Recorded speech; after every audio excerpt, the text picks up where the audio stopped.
गांधीवादी आंदोलन शुरू कर देंगे। माइक से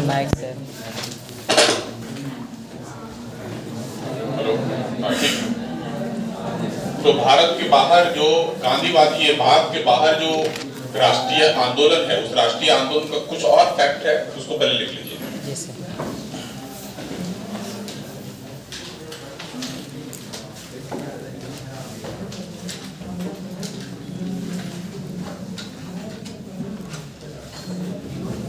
भारत के बाहर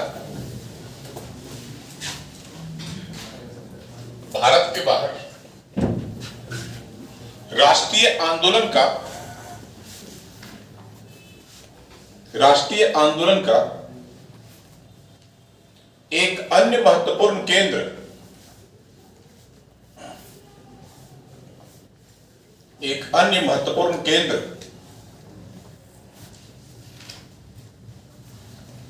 अफगानिस्तान था,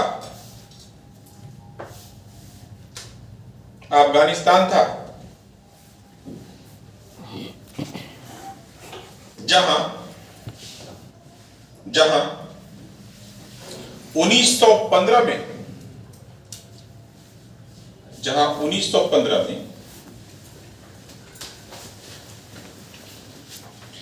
अंतरिम भारतीय सरकार का एंट्रिम गवर्नमेंट ऑफ इंडिया अंतरिम भारतीय सरकार का गठन किया गया। अंतरिम भारतीय सरकार का गठन किया गया।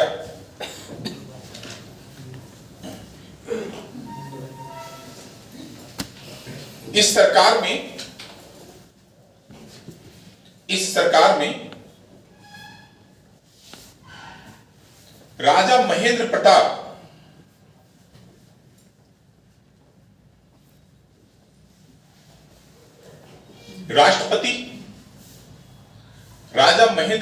राष्ट्रपति तथा बरकतुल्ला प्रधानमंत्री नियुक्त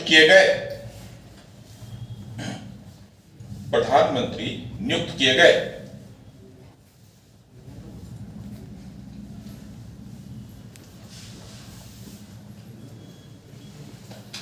इस अंतरिम सरकार का समर्थन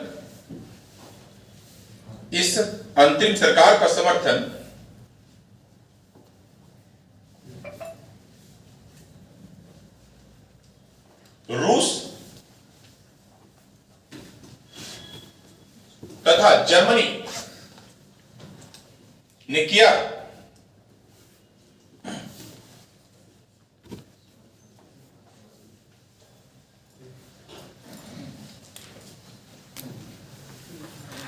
हिजरत आंदोलन से संबंधित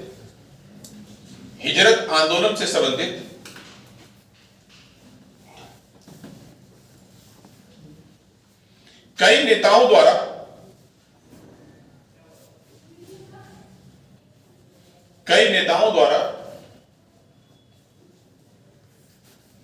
अफगानिस्तान और तुर्कमेनिस्तान में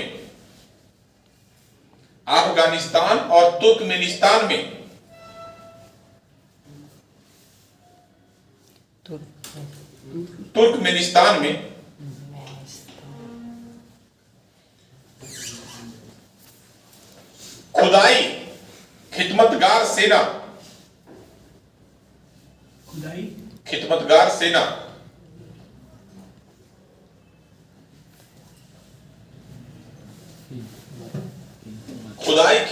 सेना का गठन किया गया।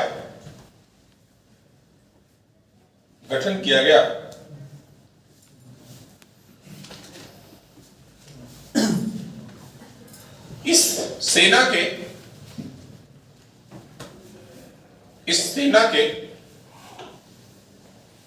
मौलवी ओबेदुल्ला सिंधी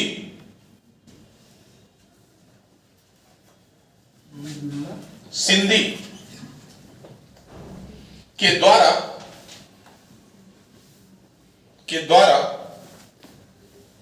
इन्वर्टेड कॉमा में लिखिएगा, रेशमी रुमाल षड्यंत्र,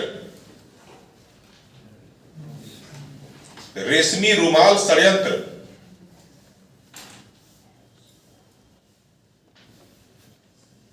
के नाम से जाना जाता है,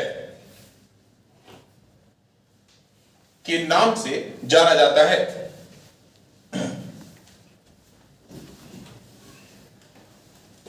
पैरा छोड़ दीजिए।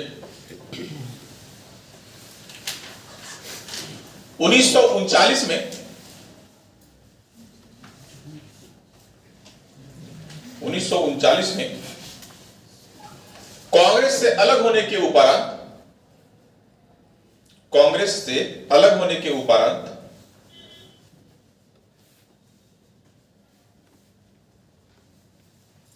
फॉरवर्ड ब्लॉक की स्थापना की, फॉरवर्ड ब्लॉक की स्थापना की।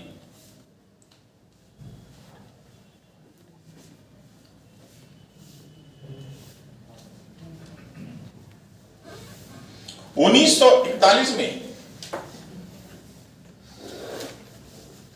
1941 में सुभाष चंद्र बोस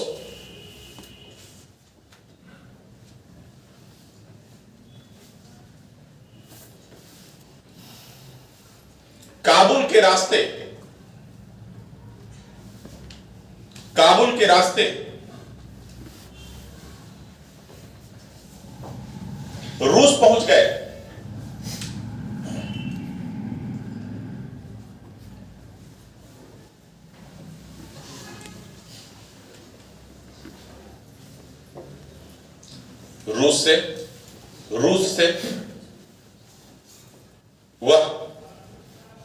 रूस से वे जर्मनी पहुंचकर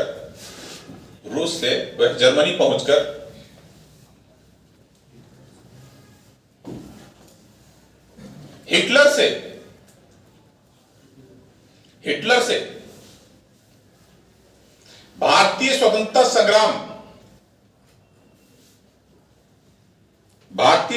संग्राम हेतु सहायता की मांग की।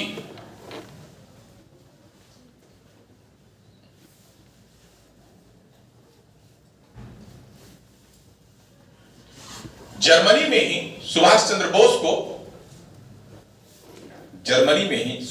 बोस को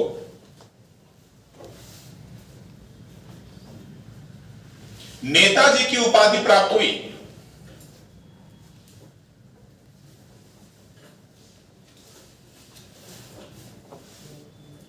नेताजी की उपाधि प्राप्त हुई।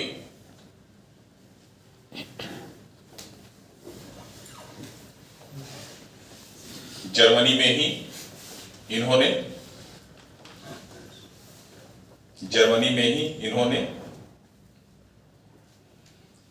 फ्री इंडिया सेंटर की स्थापना किया।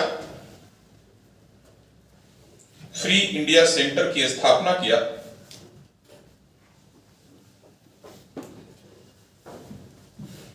तथा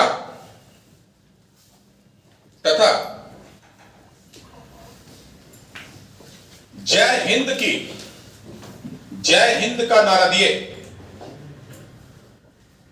जय हिंद का नारा दिए।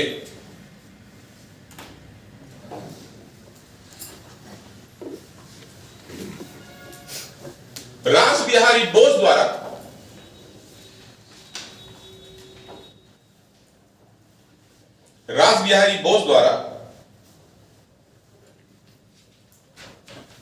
जापान में रह रहे भारतीयों को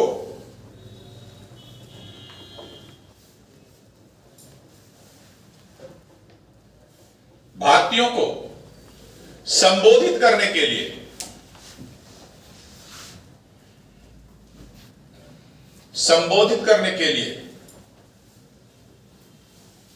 टोक्यो में एक सम्मेलन आयोजित किया।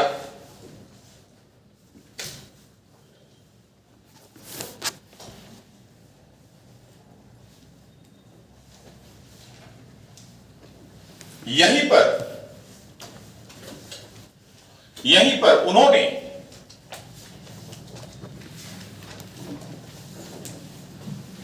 इंडिया इंडिपेंडेंस लीग, यहीं पर उन्होंने इंडिया इंडिपेंडेंस लीग का गठन किए।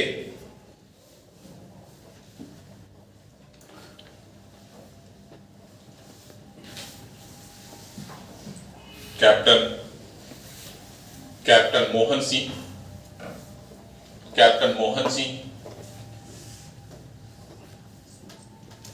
के द्वारा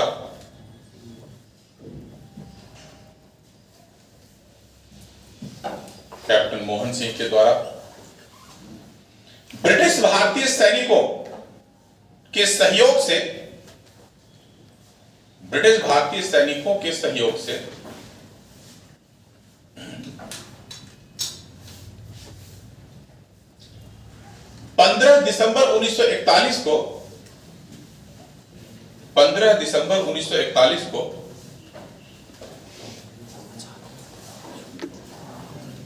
मलाया में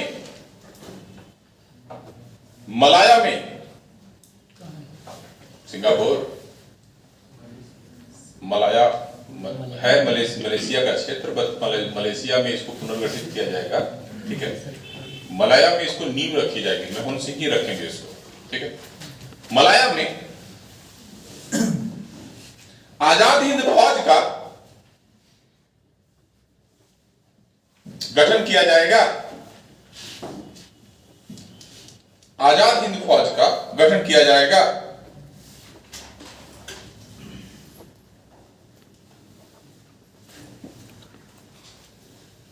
उन्नीस सौ 42 में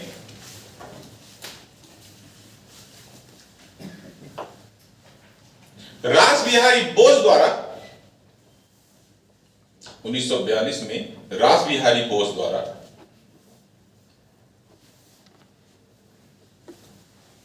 इंडिया इंडिपेंडेंस लीग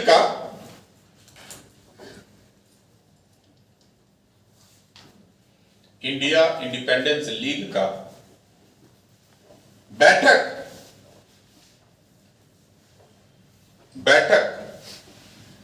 मलेशिया में आयोजित हुआ।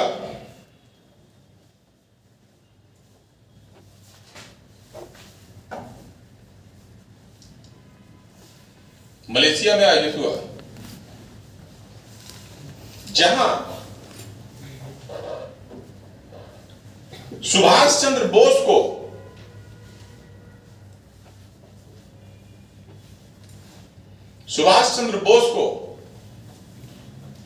इंडिया इंडिपेंडेंट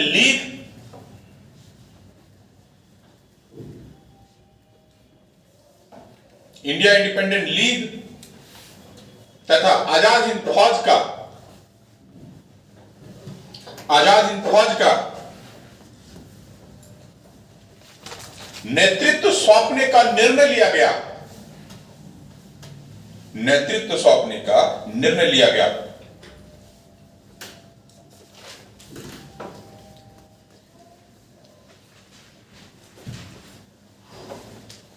1943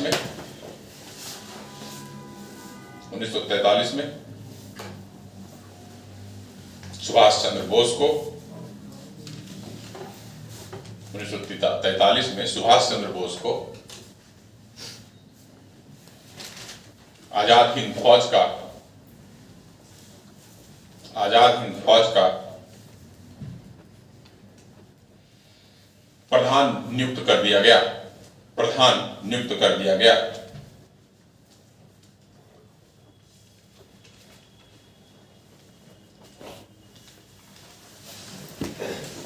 हो गया, पैरा छोड़ दीजिए।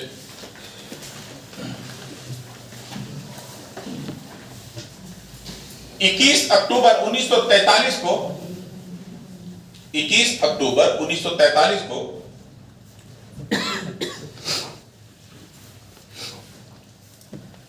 सुभाष चंद्र बोस ने सिंगापुर में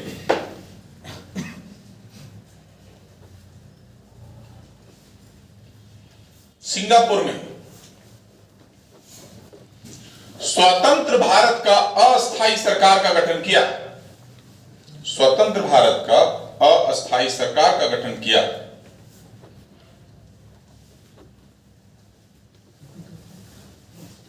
सरकार का गठन किया।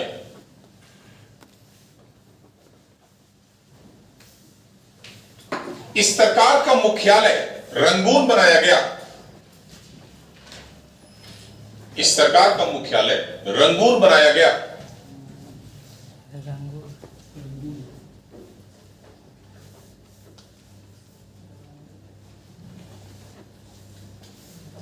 इस सरकार को जर्मनी तथा जापान ने सहयोग दिया, समर्थन दिया। जर्मनी तथा जापान ने समर्थन दिया।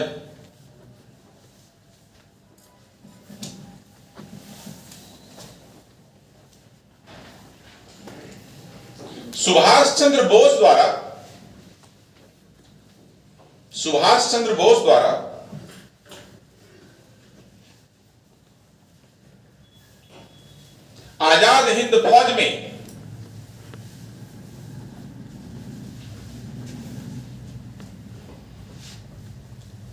महिलाओं के लिए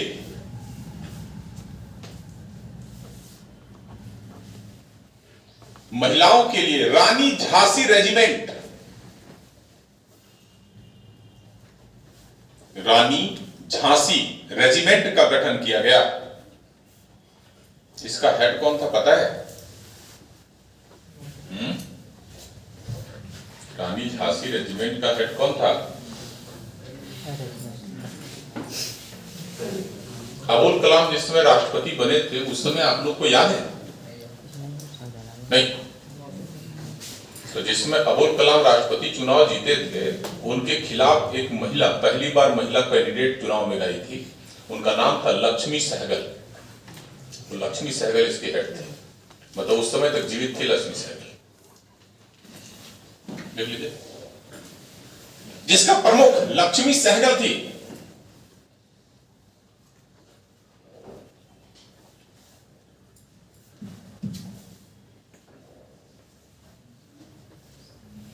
इस रेजिमेंट के अलावा 3 और रेजिमेंट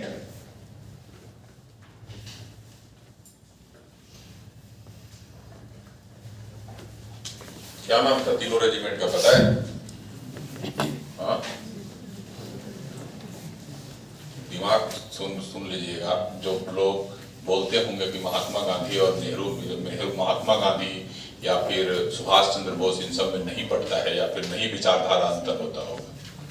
एक ब्रिगेड का नाम था गांधी ब्रिगेड, दूसरा ब्रिगेड का नाम था नेहरू ब्रिगेड और तीसरा ब्रिगेड का नाम था सुभाष ब्रिगेड। लिख लीजिए। 3 और ब्रिगेड की स्थापना की गई जिसका नाम गांधी ब्रिगेड,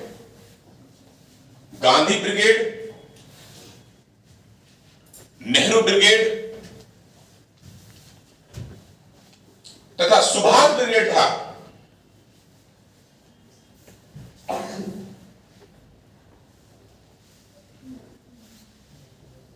हो गया?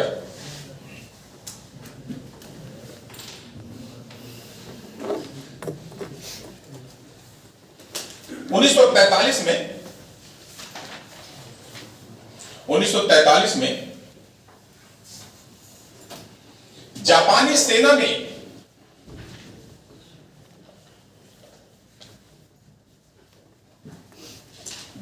सेना ने अंडमान और निकोबार द्वीप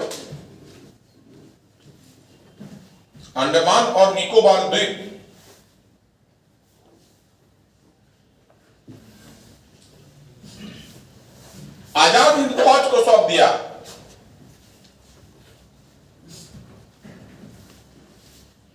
आजाद हिंद फौज को सौंप दिया।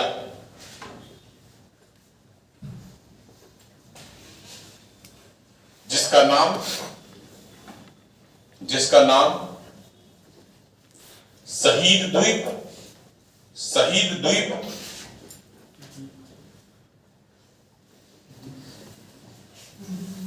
तथा स्वराज द्वीप रखा गया।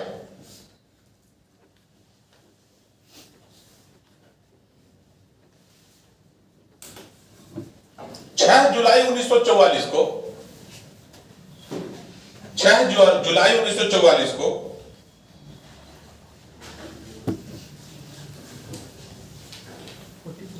(44) 6 जुलाई 1944 को सुभाष चंद्र बोस ने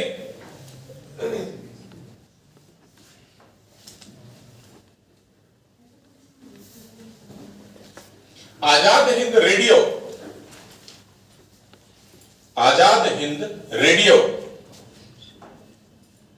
से महात्मा गांधी को राष्ट्रपिता के रूप में संबोधित किया।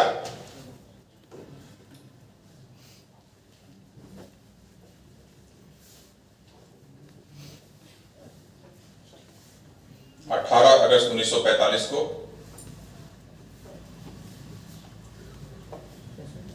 18 अगस्त 1945 को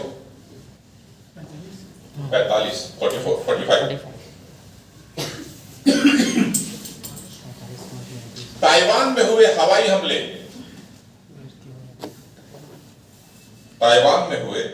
हमले में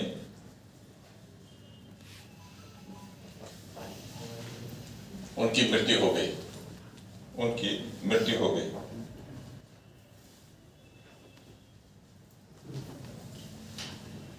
सुभाष चंद्र बोस का प्रमुख नारा कौन कौन सा है? और दिल्ली चलो। आओ क्या बोले? 3 नारा इनका फेमस है। लिखिए प्रमुख नारा। तुम मुझे खून दो मैं तुझे आजादी दूंगा। तुम मुझे खून दो मैं तुझे आजादी दूंगा। इसको इन्वर्टर कॉमा में लिखिएगा। तुम मुझे खून दो मैं तुझे आजादी दूंगा।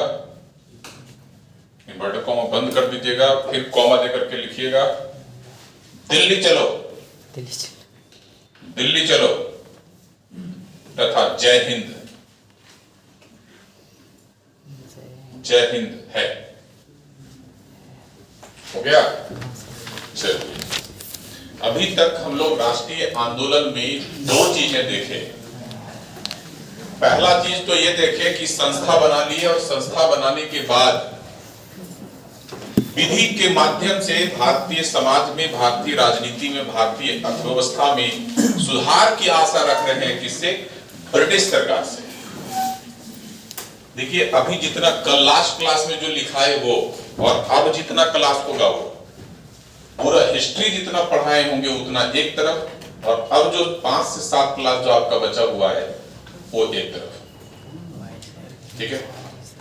तो मॉडर्न इंडिया से अधिकतर क्वेश्चन आता है, लेकिन मॉडर्न इंडिया से सबसे ज्यादा जो क्वेश्चन आता है वो आता है फ्रीडम मूवमेंट से, और वो भी 1905 के बाद से।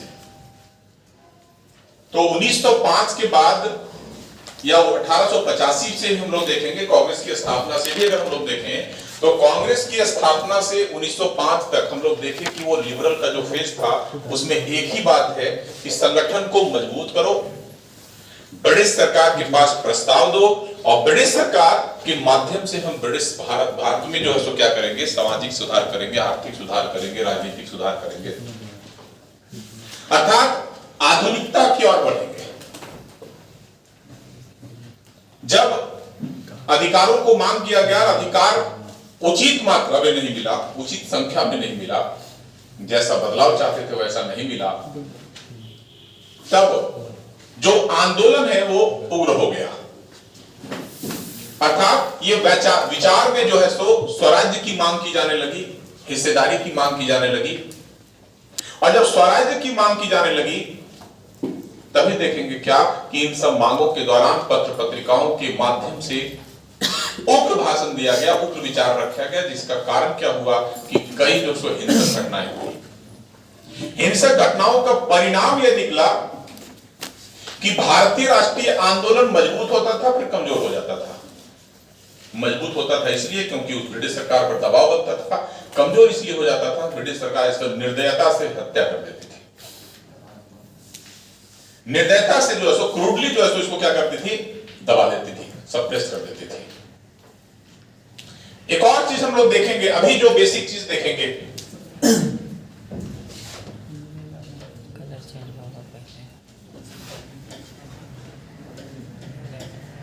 कांग्रेस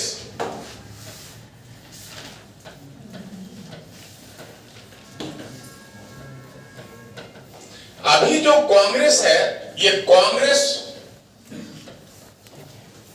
उच्च वर्ग की संस्था है।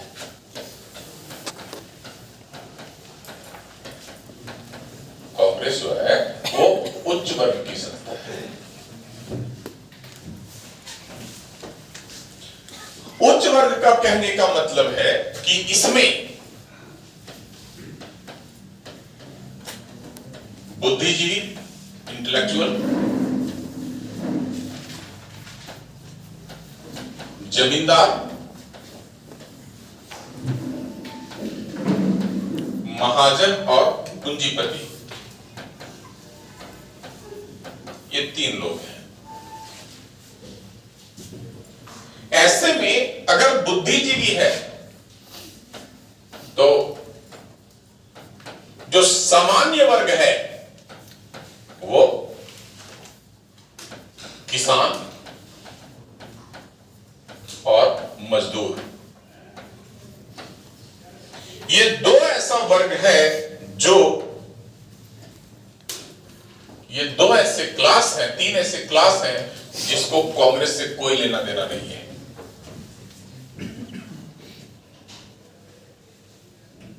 इन लोगों को कांग्रेस से कोई लेना देना नहीं है। ऐसे में राष्ट्रीय आंदोलन जो है,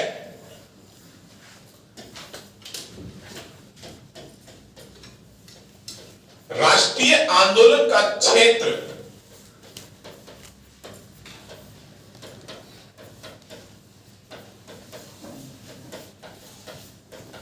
सीमित है।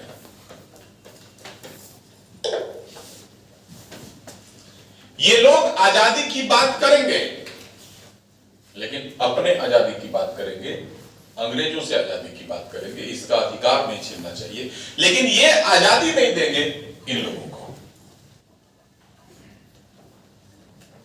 तो फ्रीडम जो मूवमेंट है, ये फ्रीडम मूवमेंट तेजी से उठेगा, तुरंत गिर जाएगा, पहला चीज। दूसरा चीज ये है कि आरंभ में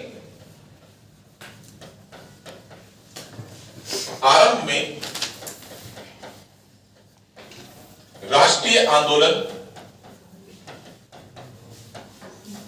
संस्थागत था,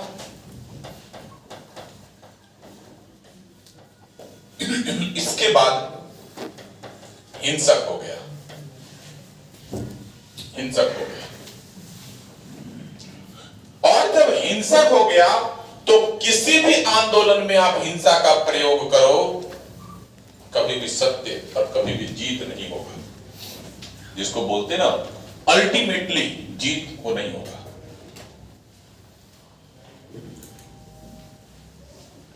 अगर आप हिंसा के दम पर अगर आजादी चाहेंगे तो वो नहीं होगा।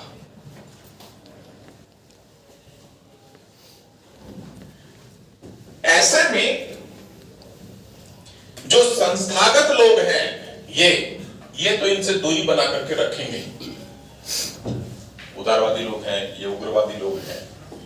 उग्रवादी भी जो हिंसा कर रहे, वो हिंसा पर बल नहीं दे रहे, वो भी रेडिकल जो सो विचार रख रहे हैं, वो कि कैसे बड़ी सरकार की संस्थाओं का विरोध किया जाए। भारतीय राष्ट्रीय आंदोलन भी झूल रहा है पेंडुलम की तरह, किस ओर जाएगा। तभी भारतीय राष्ट्रीय आंदोलन में एंट्री होगा 9 जनवरी 1915 को। इसका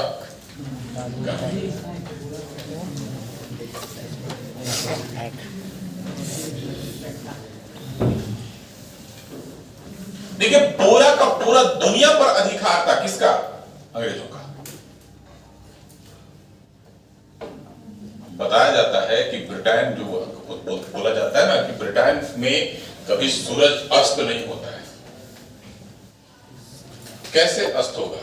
ब्रिटेन में एक उसका जो उपनिवेश है वो अमेरिका है और एक जो उपनिवेश है वो ऑस्ट्रेलिया है। कहां कब अस्त होगा उसका सूरज? वर्ल्ड का मैप देखिएगा तो जब मूव करता रहेगा तो कहीं ना कहीं तो उसका लाइट है। पूरा अफ्रीका उसका गुलाम है, पूरा एशिया उसका गुलाम है। और जब इतना बड़ा टेरिटरी था, इतना बड़ा एरिया था उसका रूल करने का, तो मेन चीज है कि उसको काम करने के लिए क्या श्रमिक चाहिए ना। वो श्रमिक कहां से लाता था? वो श्रमिक लाता था अफ्रीका से। वो लेबर लाता था भारत के दक्षिणी भारत से। वो लेबर लाता था बिहार से। वो देखते होंगे कौन? वेस्ट इंडीज में जो लोग हैं, राम नरेश सरवन, शिवनारायण चंद्र पॉल, ये सब क्या है? उनके परदादा क्या थे? क्या थे उनके परदादा? गुलाम थे। वहां के बगानों में काम करने जाते थे, वहां के माइनिंग में काम करने जाते थे। तो जब ये लोग काम करने के लिए जाते थे तो सब कुछ मजदूरों का खेल था। दक्षिण भारत में भी आप देखिए, दक्षिण अफ्रीका में भी देखिएगा, बहुत सारे अफ्रीकन इंडियन कॉलोनी है वहां पर। ये लोग भी वहां के माइंस में काम करने के लिए जाते थे। वर्ल्ड हिस्ट्री में ब्रिटेन के बारे में सुनेंगे तो आपको आश्चर्य होगा कि इतने भी दरिंदे थे। हम लोग पास तो कुछ नहीं हुआ, ये लोग कुछ नहीं किया है। अफ्रीका के लोगों को गुलाम बनाने के लिए अफ्रीका के माइंस में मजदूर बनाने के लिए अंग्रेज क्या करते थे पता है? यहां से वायरस ले जाते थे और वायरस लेकर के वहां जानवरों में छोड़ देते थे ताकि उनके जानवर मर जाएं। और जब जानवर मर जाएंगे, इनके पास खाने के लिए कुछ नहीं होगा, तो तब ये मेरे पास आएंगे काम कर मारने के लिए और मैं उस समय काम दूंगा। ये अमेरिका से कीट लाते थे और उनके फसल में छोड़ देते थे। जब इनका फसल बर्बाद हो जाएगा तब खाने के लिए कुछ नहीं रहेगा, तब हम इनको जो सो अनाज देंगे और उसी अनाज पर इसको अपना काम करवाएंगे। इस हद तक इंसानियत छोड़ दीजिए, ये पशु और वनस्पति को नहीं छोड़े। इंसान तो बहुत दूर चीज है, ये वनस्पतियों को भी नष्ट कर देते थे। आप देखते होंगे आपके आसपास एक पौधा मिलता होगा यूकेलिप्टस। वो हमारा बड़ा पौधा थोड़ी है, अंग्रेजों ने इसको जानबूझ करके यहाँ लाया है। वो हमारे यहाँ घुसपैठ है, वो हमारा क्लाइमेट का दुश्मन है। वो मार्किंग करने के लिए था, दलदली भूमि जहां होता था उसको लाने के लिए था ताकि वहां पर सूखा हो सके, वहां पर रोड निकाला जा सके। देखिएगा उस सड़कों के किनारे ही मिलेगा। बागान में जो मिला वो बेवकूफ लोग हैं जो बनाए हुए हैं, उसको पता नहीं है। आसपास के पानी को नष्ट कर देता है, आसपास में सूखा की स्थिति उत्पन्न कर देगा। वो ऐसा पौधा है, ये अंग्रेज सिर्फ जानबूझ करके किए हुए ऐसा। तो ये सब प्लानिंग था। तो ऐसा नहीं कि महात्मा गांधी अचानक भारत आए।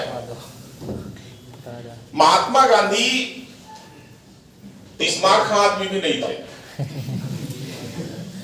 जब ये हुआ क्या, देखिए सबसे बड़ा बात महात्मा गांधी में महानता यही है कि जब जो ये गलती किए हैं ना, ये गलती एक्सेप्ट किए कि मैंने ये गलती किया है।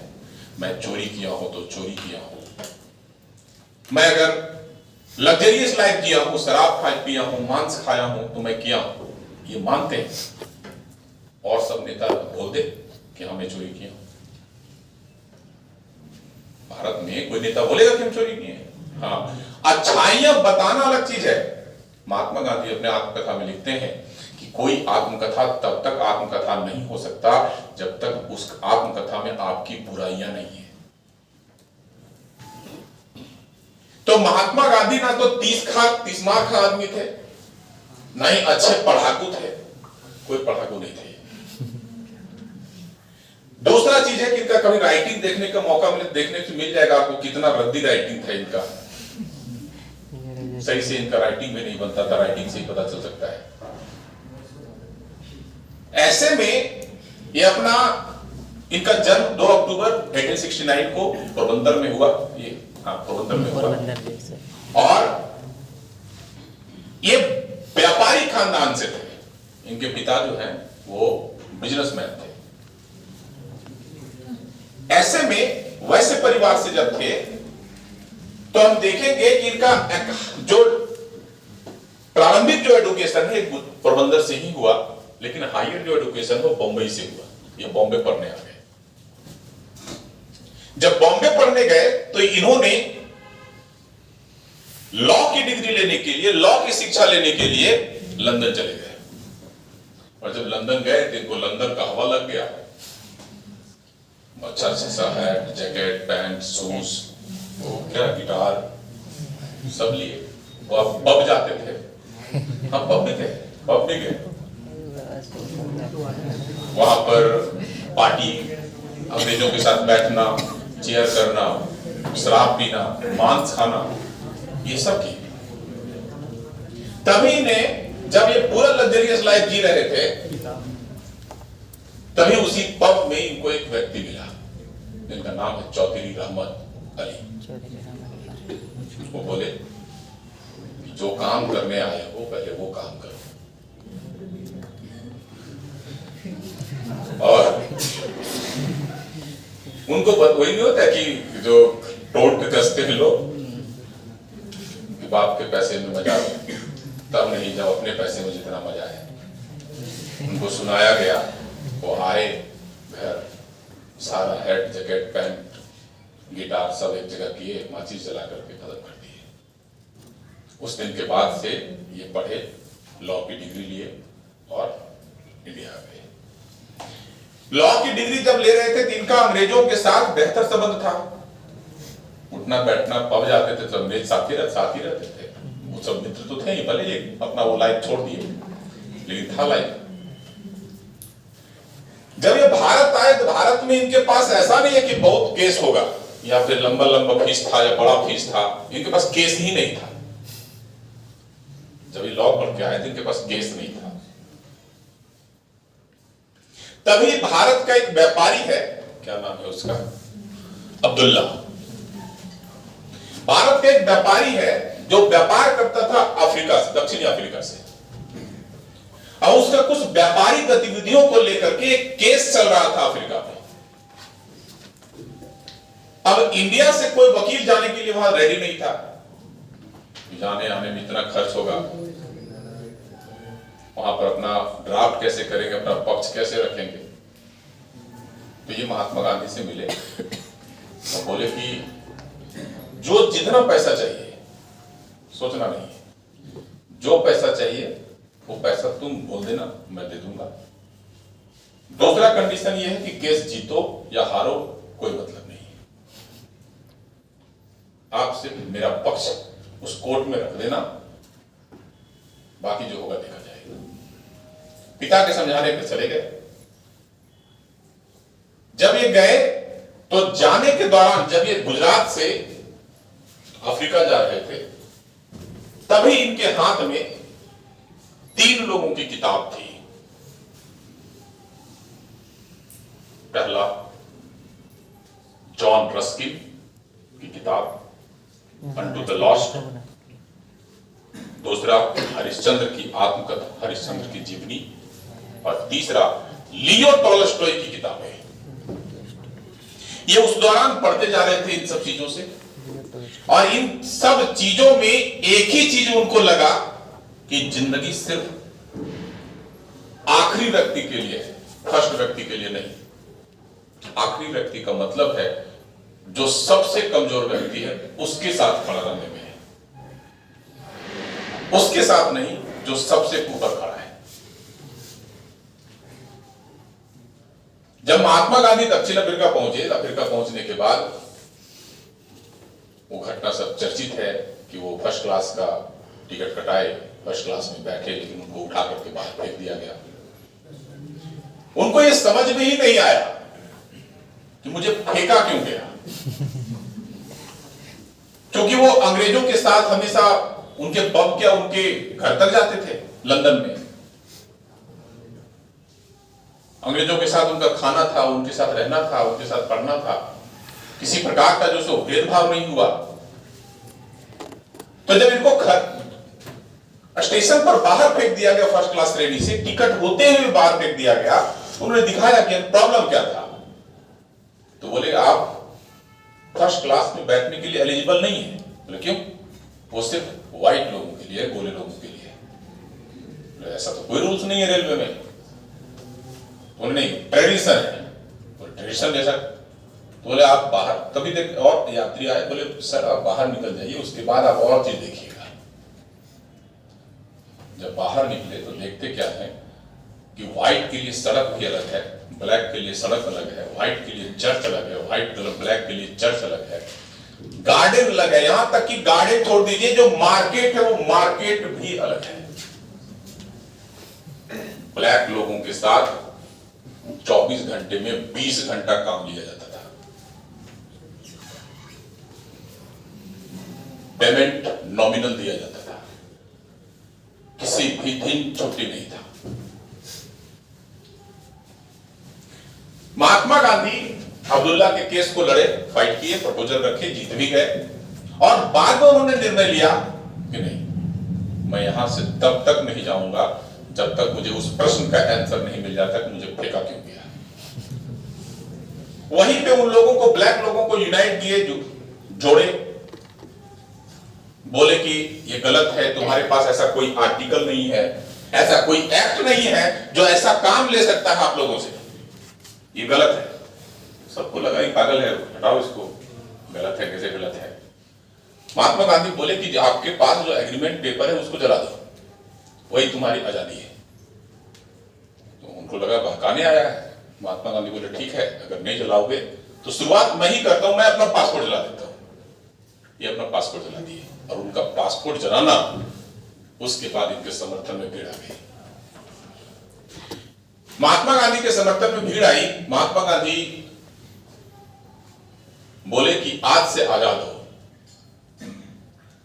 शर्त यह है हिंसा नहीं करना है।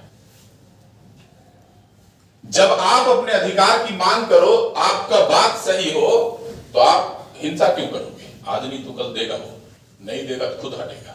वो हिंसा करेगा, मारेगा वो हमको, लेकिन जब हम पर मारेगा तब मैं उसे अन्य माध्यमों से बताऊंगा कि मेरे पे कितना अत्याचार कर रहा। और यहां से शुरू हुआ महात्मा गांधी का सत्याग्रह। देखिए, सत्याग्रह के जैसा आज तक कोई हथियार नहीं बना है। ये एटम बम से भी खतरनाक हथियार है, प्रैक्टिकली। ये प्रैक्टिकली एटम बम से खतरनाक हथियार है। एक ऐसा हथियार है जिसके लिए कंडीशन यही है कि हिंसा अपनाना नहीं होगा, और दूसरा आपके पास मांग उचित होना चाहिए, अनुचित नहीं।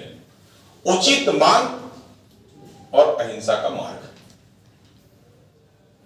तभी आप उस पर जीत सकते हैं। और दूसरा चीज, जो प्रयोग करेगा इस हथियार का, निश्चित ही उसी की विजय होगी, निश्चित ही उसी का विजय होगा। हुआ यहीं से शुरू। ये वहां पर टॉलस्टॉय आश्रम की स्थापना करेंगे, और टॉलस्टॉय आश्रम की स्थापना के बाद वो जहां जहां पर मतलब नियमों का उल्लंघन होता था, उन सब जगह विवाद किए।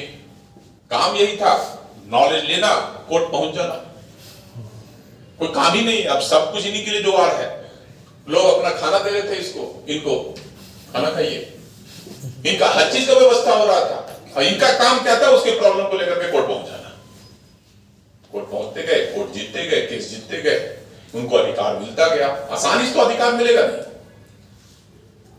अब इनके पास भीड़ आ गई, मास आ गया, और जब मास आया तब यही चीजें भारत आना शुरू हो जाएगा। चीजें भारत शुरू होगा कि वहां पर अंग्रेजों को एक भारतीय झुकने पर मजबूर कर देता है। वो बिना हथियार का। कहां आएगा ये मैसेज? केरला में, बिहार में, क्योंकि मजदूर तो यही के है ना। बिहार में आएगा, केरला में आएगा, अवध में आएगा, तमिलनाडु में आएगा, पंजाब में आएगा। जब इन सब क्षेत्रों में इनके रिगार्डिंग मैसेज आएगा कि गांधी वहां पर अंग्रेजों को झुकने पर मजबूर कर दे रहे हैं, वो चीजें कर रहे हैं जो ये सब नहीं कर पा रहे, ये सब बाध्य कर रहा, नहीं हो रहा है सर। अंग्रेज भारतीयों की बातों को मान ले रहे, लेकिन एक भारतीय वहां पर ऐसा है जो अंग्रेजों को झुकने पे मजबूर कर रहा, वो अपने आदेश को वापस ले रहा। तो भारतीयों के आंख में एक आशा था कि कब वो भारत आए। जो भारतीय तो भारत आए, भारत में अपना पक्ष रखे। 1904 ईस्वी में 1905 में 1904 में वो भारत आए। कई बार भारत आए जाए, एक बार फैमिली को लेकर के गए। 1905 में पहली बार वो बनारस के कांग्रेस अधिवेशन में पार्टिसिपेट किए, और पार्टिसिपेट किए तो बनारस के अधिवेशन के अध्यक्ष कौन थे पता है? गोपाल कृष्ण गोखले। गोपाल कृष्ण गोखले जब बनारस के अधिवेशन के अध्यक्ष थे, तभी महात्मा गांधी उनसे मिले, और महात्मा गांधी जब उनसे मिले तो महात्मा गांधी से वो प्रभावित, महात्मा गांधी उनसे प्रभावित हुए गोखले से। ऐसे में गोखले महात्मा गांधी को बताए कि ये अफ्रीका का कंडीशन नहीं है। अफ्रीका में जिस तरह से आप सफल हो रहे, आप यहां सफल नहीं हो पाओगे। इसलिए नहीं हो पाओगे क्योंकि यहां पर जो राष्ट्रीय आंदोलन का नेचर है वो अलग है। क्या अलग है? अगर आप इसके साथ रहोगे तो आपके पास भीड़ नहीं रहेगा, और अगर आप उसके पास रहोगे तो ये आपके पास नहीं रहेगा। क्योंकि बिना इसके सपोर्ट के कोई भी मूवमेंट नहीं चलेगा। पैसा कहां से आएगा? वो तो दे नहीं पाएंगे पैसा। कोई भी मूवमेंट चलेगा तो स्पॉन्सर चाहिए ना, भीड़ को चलाने के लिए, इकट्ठा के लिए, ट्रैवलिंग के लिए। तो इन सब के लिए पैसा कहां से आएगा? यही पैसा तो इसके पास है, लेकिन भीड़ कहां से आएगा? वहां से आएगा। कांग्रेस अभी यही लटका हुआ है, वहां नहीं है, वहां पर पहुंच नहीं है। तो जब गोपाल कृष्ण गोखले से वो परिचित होंगे तो महात्मा गांधी को बोले कि भारत आने से पहले, अगर कभी मनसा हो कि भारत की राजनीति में प्रवेश करें, तो भारत आने से पहले एक बार भारत का चक्कर लगा लेना कि भारत का समाज कैसा है, भारत की राजनीति कैसी है, भारत का राजनीतिक विद्वेष कैसा है, भारत का वर्ग कैसा है, यहाँ की आर्थिक दुर्दशा कैसी है, तब राजनीति में प्रवेश करना। तब तक गोपाल कृष्ण गोखले की मृत्यु हो गई। 9 जनवरी 1915 को ये भारत आए। इनके 4 बच्चे हैं, देवदास, रामदास,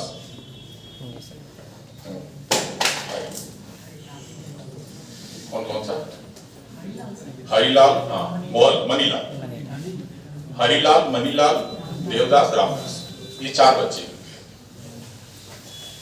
जब ये भारत आए तो इन चारों बच्चों को कहां रख दिए? शांति निकेतन में। चारों बच्चों की पढ़ाई शिक्षा के लिए शांति निकेतन में भर्ती करवा दिए। और जब शांति निकेतन से भर्ती करवा करके ये वापस लौट रहे थे, तभी ये ठहरे बनारस में। और बनारस में कुछ राष्ट्रवादी नेताओं की एक बैठक चल रही थी। उसी बैठक में पहला राजनीतिक भाषण भारत में इनका आएगा। कोई क्वेश्चन पूछेगा कि पहली बार महात्मा गांधी पॉलिटिकली कहां पे लोगों को संबोधित किए, तो कहां? बनारस के बीएचयू में, बनारस हिंदू विश्वविद्यालय के कैंपस में। और वहीं पे उन्होंने अपना पक्ष रखा कि स्वराज्य वहां से शुरू होनी चाहिए। स्वराज्य का एक्चुअली मतलब किसका है? आम लोगों का शासन। तो यहीं पे भड़क जाएंगे ये लोग। अब चूंकि बैठक इन्हीं की थी, अब बात करती है उनका। 1915 में अपना यह पहली बार भाषण दिए। इसी बीच 1916 ईस्वी में, जो आप लोग को बताए, 1916 ईस्वी का कांग्रेस अधिवेशन। देखिए 1916 ईस्वी का कांग्रेस अधिवेशन कई मायनों में थोड़ा महत्वपूर्ण है। इसलिए महत्वपूर्ण है क्योंकि 1916 का अधिवेशन में पहली बार मुस्लिम लीग और कांग्रेस एक साथ बैठक में भाग ले रही है। दूसरा, पहली बार डिवीजन के बाद, सूरत के विभाजन के बाद फिर से गरम दल के नेता भाग ले रहे हैं। तीसरा, महात्मा गांधी पहली बार प्रत्यक्ष रूप से भाग ले रहे हैं 1916 के कांग्रेस के अधिवेशन में। इन सब विवादों पर, इन सब, एक और विवाद यहां चल रहा था, आप लोगों को पॉलिटी में पढ़ाए थे, जो काउंसिल ऑफ इंडिया एक्ट 1909 में बताए थे कि उसमें मुस्लिमों को सेपरेट इलेक्टोरल दिया गया। उसी सेपरेट इलेक्टोरल को एडॉप्ट किया गया था 1916 के कांग्रेस अधिवेशन में, और उसी को कहा जाता है लखनऊ पैक्ट। लखनऊ पैक्ट में हुआ क्या था कि जो मुस्लिम लीग या फिर मुस्लिमों को जो सेपरेट इलेक्टोरल दिया गया था, उसको कांग्रेस ने मान लिया था। यहां पर जब महात्मा गांधी भाग लेंगे, जब भारत के कांग्रेस के जो क्षेत्रीय नेता हैं उनको पता चलेगा कि महात्मा गांधी भाग लेने आ रहे हैं ना, पूरे कोना कोना से लोग आए थे गांधी से देखने। जरा देखें कौन नेता है वो। कांग्रेस में इतनी भीड़ कभी नहीं हुई थी। बिहार से एक टीम गया था, वो टीम किसानों का था। उस टीम के नेतृत्व कर रहे थे राजकुमार शुक्ल। राजकुमार शुक्ल स्पेशली कांग्रेस से मिले, महात्मा गांधी से मिले, और महात्मा गांधी से मिलने के बाद महात्मा गांधी से इच्छा जाहिर किए कि अगर पूरा भारत का दर्शन देखना है, पूरे भारत का दुर्दशा देखना है कि अंग्रेजों ने कितना बर्बाद किया भारत को, तो एक जगह आ जाइए, और वो है बिहार। आर्थिक दुर्दशा वहां दिखेगा आपको, राजनीतिक दुर्दशा आपको दिखेगा, सामाजिक दुर्दशा दिखेगा, और फिर आपको पता चलेगा कि अंग्रेजों ने किस हद तक भारत को लूटा है। और इसी राजकुमार शुक्ल के निमंत्रण पर महात्मा गांधी बिहार आएंगे, और बिहार से इनका राजनीतिक लगाव शुरू हो जाएगा। ठीक है, तो अगला क्लास में गांधीवादी काल, आज यहीं तक।